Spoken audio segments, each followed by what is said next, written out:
Wilayah Papua Pegunungan memang terbilang unik, namun dari 8 kabupaten, hanya 4 wilayah yang disebut TNI Polri sebagai zona merah atau zona neraka, yakni Lanijaya, Nduga, Pegunungan Bintang, dan Yahukimo. Selama Agustus-November, ada 45 warga dan aparat TNI Polri jadi korban terkait kekejaman OPM. Sementara dalam operasi Oktober-November, TNI Polri berhasil menumpas 14 anggota OPM dan 5 panglima dan komandan batalion serta pasukannya. Diketahui, Mayu Walia Komandan Batalion OPM di Lanijaya gugur ditembak Satgas HB Makogabu Wilhan III di Kabupaten Lanijaya, Papua Pegunungan, usai terjadi kontak tembak. Sebelumnya, Kolonel Mayor Wenda alias Kuloi Wonda, Wakil Panglima Kodap 12 Lanijaya juga tewas ditembak tanggal 7 Agustus. HBM juga berhasil memukul mundur satu kompi pasukan yang dipimpin Mayor Mayu Walia pada tanggal 9 Oktober. Lalu operasi menggemparkan TNI Polri dari pasukan Komando Swasembada di Pegunungan Bintang. Panglima Ngalum Kupel, Brigjen Lamek Taplo tewas terkena ledakan bom drone bersama 3 anak buahnya pada tanggal 19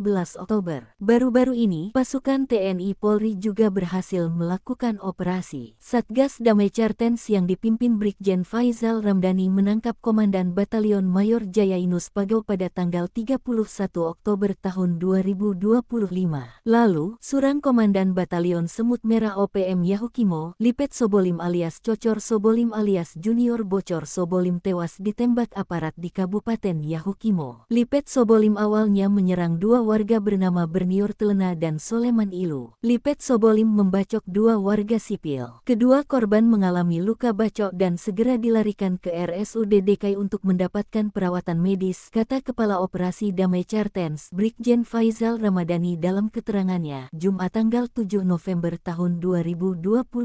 Sebi Sambom Jubir OPM menyoroti tindakan TNI yang mengerahkan drone, bazona, dan helikopter. TNI melakukan serangan udara dan melanggar hukum humaniter. Gugur para panglima ini akan terus ada gantinya dan tidak menyurutkan perjuangan untuk kemerdekaan Papua, ujarnya. Tudingan serangan udara lewat drone dan heli serta jet tempur dibantah oleh pihak TNI maupun Polri. Panglima HBMA, Maijen TNI Laki Avianto mengatakan, operasi di kawasan Papua Pegunungan bertujuan memberikan rasa aman warga sipil Papua.